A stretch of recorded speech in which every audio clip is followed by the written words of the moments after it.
Hello friends, a very warm welcome to this session.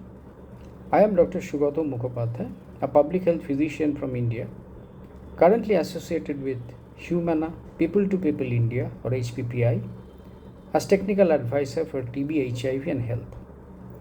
HPPI has been working for many years in the health and development sectors across multiple states and districts in India. TB and HIV remain core areas of our work, implemented in partnership with the National TB Elimination Program, National AIDS Control Program, and other development partners. Today, I would like to share HPPI's experiences of integrating TB services into ongoing HIV prevention and care platforms, particularly targeted intervention and link worker scheme projects. The title of my presentation is Connecting Care Model, TB Services for the HIV High Risk Groups and People Living with HIV. Now, why is this model important? India's HIV prevention program currently reaches approximately 15.8 million people through targeted intervention, link worker scheme, opioid substitution therapy centers, and closed setting sites. These populations are not only vulnerable to HIV, many are also at increased risk of tuberculosis. Therefore, existing HIV prevention platforms provide an important opportunity to deliver TB services through low cost or even no additional cost integration. There is already a basic linkage between HIV prevention programs and the National TB Elimination Program to identify people from high risk groups who are diagnosed with tuberculosis and initiated on treatment. This linkage also helps identify people living with HIV who may be affected by tuberculosis. However, HPPI's approach goes beyond TB detection and treatment initiation. Our model focuses on the continuum of care from TB screening and diagnosis to treatment initiation and completion, while also facilitating TB preventive treatment for eligible household contacts and people living with HIV. For this presentation, we drew upon the experiences of 4 HPPI projects, 3 targeted intervention projects in Delhi, Unnao in Uttar Pradesh, Kathakota in Telangana, and 1 link workers scheme project in Lucknow. These projects reached diverse population, including key populations such as female sex workers, men who have sex with men, transgender people, and people who inject drugs.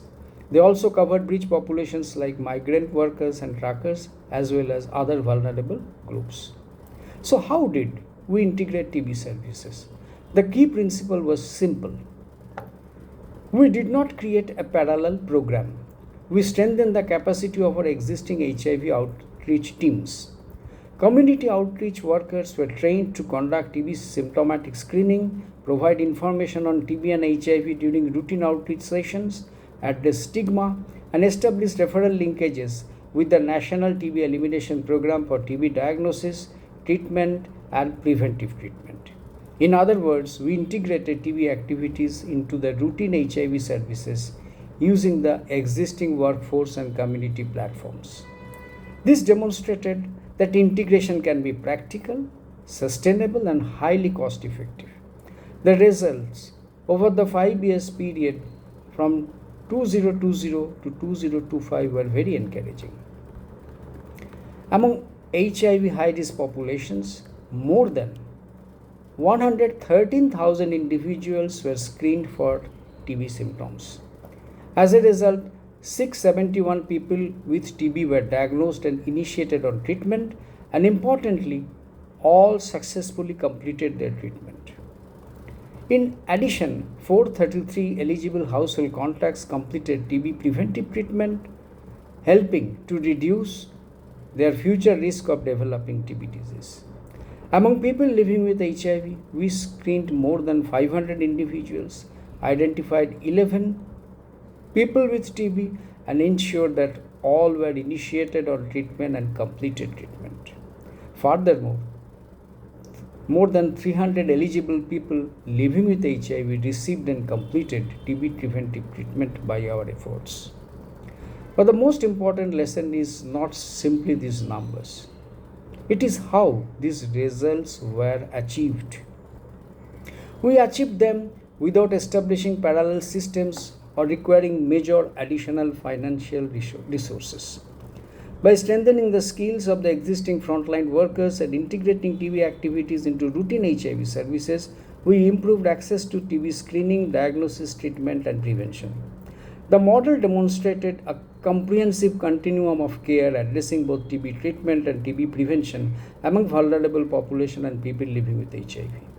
Of course, this success was made possible by the commitment of the project teams. The staff went the extra mile to conduct screening, counseling, referrals, follow-up, treatment adherence support, contact investigation, coordination with the National TB Elimination Program.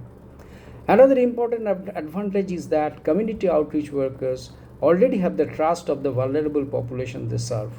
They understand the communities, know where people live and work, can reach individuals who may otherwise face barriers due to stigma, discrimination, and limited access to health facilities. When these trusted workers provide integrated TB and HIV services, they reduce missed opportunities for early diagnosis and help people access more comprehensive care through a single trusted platform.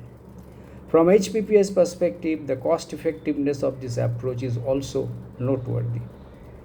We did not establish a separate integrated service delivery system. Instead, we leveraged existing program structures, outreach teams, community relationships, and linkages with government health services. Integration therefore became an approach to doing things differently, not necessarily doing more things separately. As India moves towards ending TB and HIV as public health threats, community-based service integration offers a practical opportunity to strengthen both programs simultaneously. Our experience demonstrates that TB HIV integration and continuum of care are feasible, effective, and scalable. Such integration can improve access to services, strengthen collaboration between programs, increase uptake of TB preventive treatment, support treatment completion, and ultimately save lives. I'd like to end with one simple message. People do not experience TB and HIV separately. Therefore, our health services should not be delivered separately either.